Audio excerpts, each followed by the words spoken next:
ठरलं तर मग या मालिकेच्या 18 एप्रिलच्या भागामध्ये आता सायलीच्या हाती रियुनियनच्या वेळेला सत्यामध्ये एक फोटो लागणार आहे, ज्या फोटोमध्ये अर्जुन, चैतन्य, कुणाल आणि सोबत साक्षी आहे, जे कुणाच्याही लक्षात नाहीये ते आता सायलीने सगळ्यांच्या समोर फोटो आणून लक्षात आणलेला आहे। हो, आणि जबरदस्त खुलासा केलेला आहे। इकडे आता 18 एप्रिलच्या भागामध्ये अर्जुन सायलीला सांगत असतो, मला आणि तुमची लाज वाटेल, इम्पॉसिबल। अहो, माझे सगळे मित्र जरी सक्सेसफुल असतील ना तरी ते पण तुमच्याच सारखे आहेत, ते सुद्धा तुमच्यासोबत ऍडजस्ट होतील।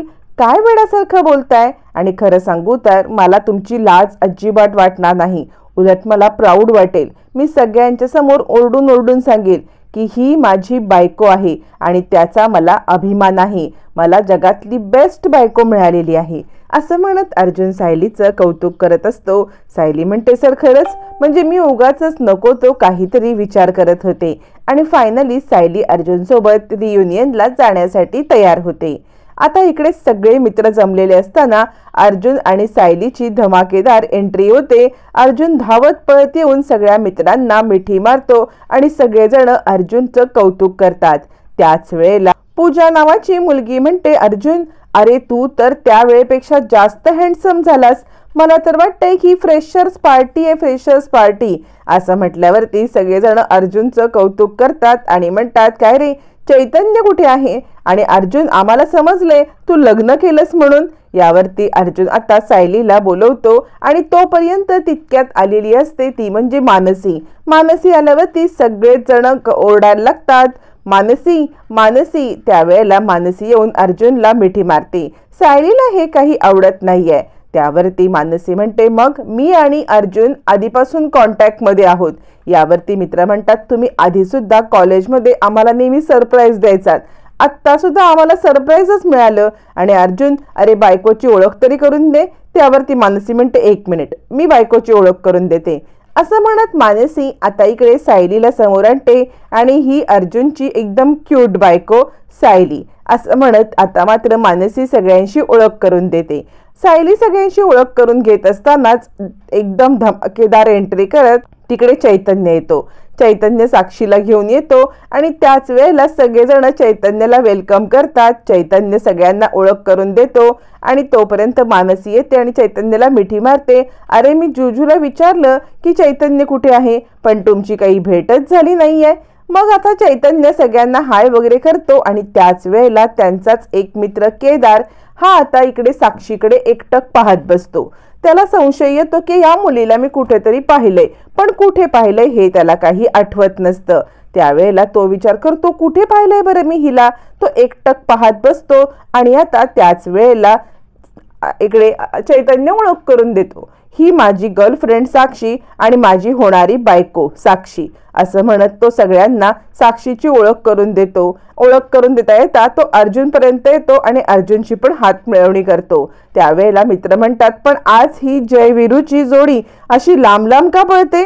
त्यावरती मग मात्र इकडे लगेचच मानसी म्हणते, जय वीरूची नाही, ते माझे करण अर्जुन आहेत, माझे करण अर्जुन, असं म्हणत ती दोघांचे हात एकमेकांच्या हातात घेते। मग अर्जुन विषय बदलण्यासाठी म्हणतो, म्हणजे आपण काय फक्त हा कॉरिडॉरच भाड्याने घेतलाय का? आतला हॉल भाड्याने घेतला असता तर धमाल आली असती। असं म्हणत सगळ्यांना हसवत आता तो हॉलमध्ये जातो आणि सोयीस्करपणे तो विषय सुद्धा टाळतो। तोपर्यंत केदार मात्र आता इकडे साक्षीकडे पाहत असतो। दुसरा मित्र म्हणतो, अरे चल, इथे काय करतोयस? त्यावर केदार म्हणतो, चल येतो। पण केदारच्या डोक्यामध्ये हे असतं की मी चैतन्याच्या गर्लफ्रेंडला याआधी सुद्धा कुठे पाहिलंय आणि तो विचारच करत बसतो आणि तो फायनली आतमध्ये येतो। आत आल्यावरती सगळेजण एकमेकांशी पुन्हा तितक्या दिवसांनी भेटलेले असताना अर्जुन पुन्हा एकदा सगळ्यांशी सायलीची ओळख करून देत असतो। तोपर्यंत इकडे आता सुमन सांगत असते, अहो मला तुमच्याशी महत्त्वाचं बोलायचं आहे। नागराज म्हणतो आत्ता ना सध्या मला एक महत्वाची मीटिंग आहे, मला इथून जायला हवे.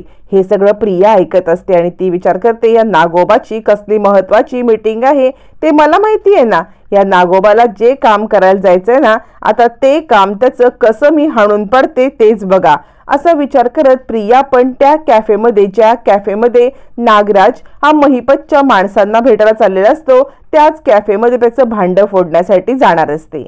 इकडे आता सायली एकटीच बसलेली असताना अर्जुन सगळ्यांसोबत पुन्हा तिची ओळख करून देतो आणि आता सगळेच जण एकमेकांची वाईफ असते त्यांची ओळख करून देतात. एका मित्राची वाईफ असते नेहा, तो ही ओळख करून देत असतो. चैतन्य हे सगळं पाहत असतो आणि साक्षीकडे पाहतो. त्याच वेळेला केदार पुन्हा एकदा इकडे साक्षीकडे पाहतो आणि कुठे पाहिलंय मी हिला, कुठे पाहिलंय त्याला काही कळत नसतं. मग रियुनियनचे फोटो लावलेले असतात तर अर्जुन सायलीला घेऊन म्हणतो ये बायको तुला मी दाखवतो सगळे फोटो, असं म्हणत तो आता सायलीला सगळे जुने फोटो दाखवत असतो. सायलीला तो सांगतो हा बघ हा माझा फोटो. सायली आता फोटो पाहते. अर्जुन म्हणतो एकदम फनी दिसतोय ना मी. सायली म्हणते नाही नाही सर तुम्ही खूप छान दिसताय, असं म्हणत आता ती अर्जुनच्या फोटोवरती हात फिरवत असताना एक मित्र येतो आणि म्हणतो वा वा वा तुमचा इकडे रोमांस अगदी छान चाललेला आहे. तितक्यात मानसी येते आणि म्हणते अर्जुन अरे हा फोटो तर तुझ्या फर्स्ट हिअरिंगचा ना, सगळेजण खूप इम्प्रेस झाले होते, म्हणजे एकदम तुझं कौतुक केलं होतं. त्यावरती मित्र म्हणतो हो, आणि त्याच वेळेला सगळ्यांना कळलं होतं की अर्जुन सुभेदार हे खूप मोठे वकील होणार आहेत. असं म्हणत सगळेजण फोटो पाहत असताना चैतन्य तिकडे येतो. त्यावेळेला साक्षी आणि सगळेच जण तिथे असतात. मग मात्र मानसी म्हणते हे बघ तुम्ही दोघंच जण जास्तीत जास्त फोटोमध्ये एकत्र आहात, तू आणि चैतन्य हे दोघंच जण एकत्र आहात, म्हणजे तुम्ही अगदी कॉलेजमध्ये असताना सयामी जुळ्यांसारखे एकमेकाला चिकटलेले असतात. त्यावरती एक मित्र म्हणतो पण आता चैतन्यचं सयामी जुळं म्हणजे साक्षी आहे का, असं म्हणत चैतन्याची चेष्टा केली जाते. साक्षी म्हणते नाही नाही अहो तसं काही नाहीये हा. पण केदारचं साक्षीकडे बघणं काही थांबतच नसतं. तो कंटिन्युअसली साक्षीकडे पाहत असतो आणि हे एक मित्र पाहतो आणि तो म्हणतो काय रे केदार, म्हणजे तू एकटक त्या चैतन्याच्या गर्लफ्रेंडकडे का पाहतोयस. यावरती केदार म्हणतो एक गोष्ट सांगू का, मी ह्या चैतन्याच्या गर्लफ्रेंडला याआधी कुठेतरी पाहिलंय असं मला नक्की वाटतंय. यावरती तो मित्र म्हणतो अरे ती कोणाची तरी एक्स गर्लफ्रेंड किंवा तिचा कोणतरी एक्स बॉयफ्रेंडला तू ओळखत असशील ना तर चैतन्याला बिलकुल हे सांगू नकोस, कारण जर चैतन्याला तू हे सांगितलंस ना तर उगाचच त्याचा हार्ट ब्रेक होईल. असं म्हणत हसून खेळून आता तो विषय तिकडे सोडला जातो. पण केदारच्या डोक्यामध्ये मात्र आता तो सतत विचार असतो की हिला कुठे पाहिलंय, कुणालसोबत पाहिल्याचं त्याला मात्र आठवत नसतं. पण सायली हे सत्य उलगडणार असते. दोघं जण एकटक तिच्याकडे पाहतच बसतात. तोपर्यंत इकडे आता प्रिया येते आणि रविराजला सांगायला लागते बाबा मला तुमच्याशी खूप महत्वाचं बोलायचं आहे. रविराज म्हणतात बोल ना बाळा कशाबद्दल बोलतेस. यावरती प्रिया म्हणते बाबा हे दरवेळेला असं करता हा, म्हणजे तुम्हाला माझ्यासाठी कधी कधी वेळ नसतो. रविराज म्हणतात काय वेळासारखं बोलतेस, मला आणि तुझ्यासाठी वेळ नाही असं कधी होईल का. यावरती प्रिया सांगते बाबा तुम्ही माझ्यासोबत शॉपिंगला येणार होतात ना, मग तुम्ही माझ्यासोबत शॉपिंगला कधीच येत नाही. आई असती तर ते माझ्यासोबत शॉपिंगला नक्कीच आली असती.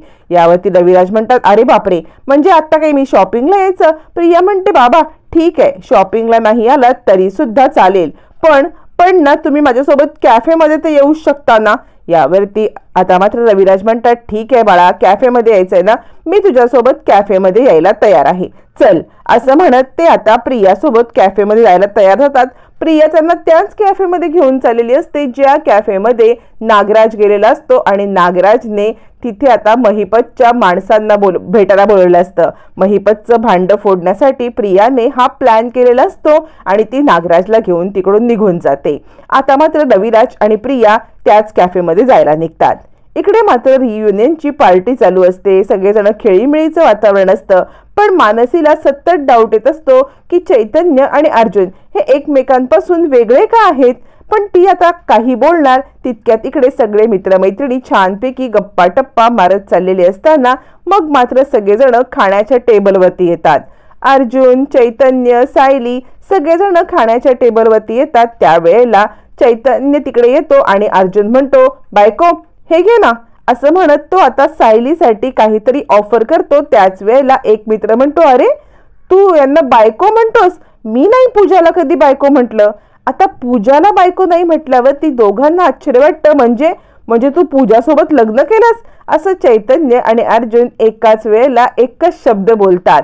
या रियुनियनमुळे चैतन्य आणि अर्जुन खरं तर एकमेकांच्या जवळ यायला लागलेले असतात. एकमेकांपासून लांब राहणं हे आपल्याला जमणार नाही हे दोघांना रिअलाइज झालेलं असतं. आणि त्याच वेळेला दोघांचं एकच वाक्य ऐकून आता मात्र समोरचा मित्र पण चपापतो. यावरती चैतन्य म्हणतो, काय ग पूजा, तू लग्न केलंस? अर्जुन पण सेम वाक्य बोलतो. एकाच वेळेला 2-3 वाक्य सेम दोघांची येत असताना साक्षीचं मात्र तिकडे लक्ष असतं.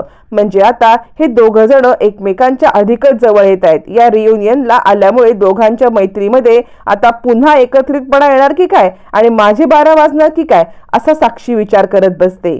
तोपर्यंत चैतन्य आणि अर्जुन सुद्धा एकदम शांत बसतात. त्यावेळेला तो मित्र म्हणतो, हो अरे खरंच आम्ही लग्न केलं. मग त्या मित्राच्या लग्नाच्या गप्पा गोष्टी रंगतात. त्यावेळेला तो सांगतो, खरं सांगू का, तर हिच्या घरून आणि माझ्या घरून या लग्नाला पूर्णपणे विरोध होता.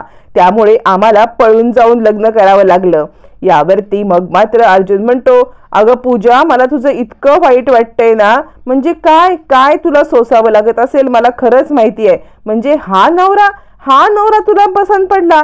काय चांगलं काय बघितलंस ह्याच्यामध्ये तू? याच्यामध्ये चांगलं बघण्यासारखं आहे तरी काय? यावरती पूजा म्हणते, एक गोष्ट आहे चांगली बघण्यासारखी. अर्जुन म्हणतो, काय ग पूजा, काय गोष्ट चांगली? यावरती पूजा म्हणते, हे बघ, म्हणजे कधी माझं आणि ह्याचं पटलं नाही ना तर डिवोर्स घ्यायला मला दुसरा कोणता वकील बघायला नको. तुम्ही सगळेजण आहातच की. असं म्हणत पूजा सुद्धा खेळून मिळून आता सगळ्यांची थट्टा मस्करी करत असते. तोपर्यंत अर्जुन आणि चैतन्य सुद्धा एकमेकाला टाळी देण्यासाठी समोरासमोर येतात. मग दोघं जण शांत बसतात. त्यावेळेला दुसरा मित्र म्हणतो, अरे तुमचं पण लव्ह मॅरेज आहे ना? तुम्ही सुद्धा पळून लग्न केलं होतं ना? अर्जुन आणि सायली, तुम्ही पळून लग्न केलं ना? आम्हाला समजलेलं आहे सगळं. असं म्हटल्यावर ती मानसी म्हणते, काय दोघांनी पळून लग्न केलं होतं? असं म्हणत मानसीसाठी सुद्धा हा धक्का असतो. अर्जुन मात्र विषय पूर्णपणे बदलण्याचा प्रयत्न करत असतो आणि तो आता सगळ्यांशी छानपैकी गप्पा टप्पा मारत असतो आणि विषय बदलत असतो आणि तो विषय पुन्हा त्या पूजावरतीच नेऊन थांबवतो आणि पुन्हा पूजा आणि त्या मित्राची थट्टा मस्करी करायला लागतो. सगळेजण हसायला लागतात. सगळेजण त्याचं पुन्हा एकदा चेष्टा मस्करी करत असताना पुन्हा चैतन्य आणि अर्जुन एकमेकांना टाळी देण्यासाठी समोर येतात. आता मात्र पुन्हा दोघं जण हात मागे घेतात. या सगळ्यामध्ये दोघं हसून खेळून एकमेकांसोबत बोलण्याचा प्रयत्न करत असतात. पण त्याच वेळेला त्यांचा ऑकवर्डनेस त्यांना मागे खेचत असतो.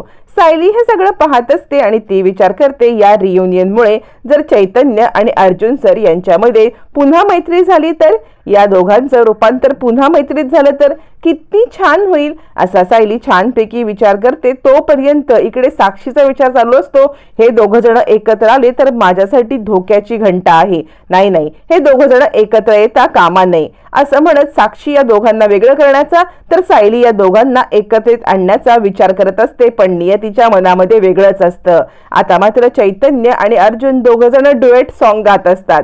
त्याच वेळेला सायली त्यांना साथ देण्यासाठी येते. सायली सुद्धा सुंदरपणे गाणं गात असते आणि सगळेजण हे एन्जॉय करत असतानाच एक वेगळाच प्रकार घडतो. छानपैकी गाणं झाल्यावरती सायली आता जिथे जुने फोटो लावलेले असतात ते जुने फोटो पाहण्यासाठी त्या ठिकाणी येते आणि अर्जुनचा एक जुना फोटो ती आपल्या हातात काढून घेते आणि तो घरी घेऊन येण्याचा प्रयत्न करते. पण त्यावेळेला तिथे फोटो बघत असताना सायलीच्या एक गोष्ट लक्षात येते की चैतन्य आणि याचबरोबर चैतन्य आणि अर्जुन या सगळ्यांचा जो फोटो आहे त्याच्या बॅक साईडला एका कोपऱ्यामध्ये कुणाल आणि साक्षी हे दोघं जण एकमेकांच्या मिठीत आहेत. कुणाल आणि साक्षी हे मिठीत आहेत हा फोटो ती पाहते. पण त्यावेळेला रियुनियनच्या वेळेला ती काही बोलत नाही. ती घरी येऊन अर्जुनला तो फोटो दाखवते. अर्जुन सर, हा फोटो पहा ना. या फोटोमध्ये तुम्हाला काही वेगळं नाही वाटत आहे? म्हणजे मागच्या साईडला साक्षी आहे आणि ती कुणासोबत आहे? फोटो पाहिल्यावरती अर्जुनला जबरदस्त धक्का बसतो. हा तर कुणाल, म्हणजे कुणालची गर्लफ्रेंड साक्षी. साक्षीने कुणालला फसवलंय आणि आता चैतन्यला अडकवण्याचा प्रयत्न करते. आता अर्जुनच्या डोक्यामध्ये इतका राग जातो, तो फोटो 10 वेळा पाहतो आणि आता चैतन्याचे डोळे उघडण्यासाठी हा एक फोटोच काफी असतो. आता अर्जुन चैतन्याचे डोळे कसे उघडणार हे सत्य समजल्यावरती चैतन्याला काय वाटणार हे मात्र पाहणं फारच रंजक ठरणार आहे.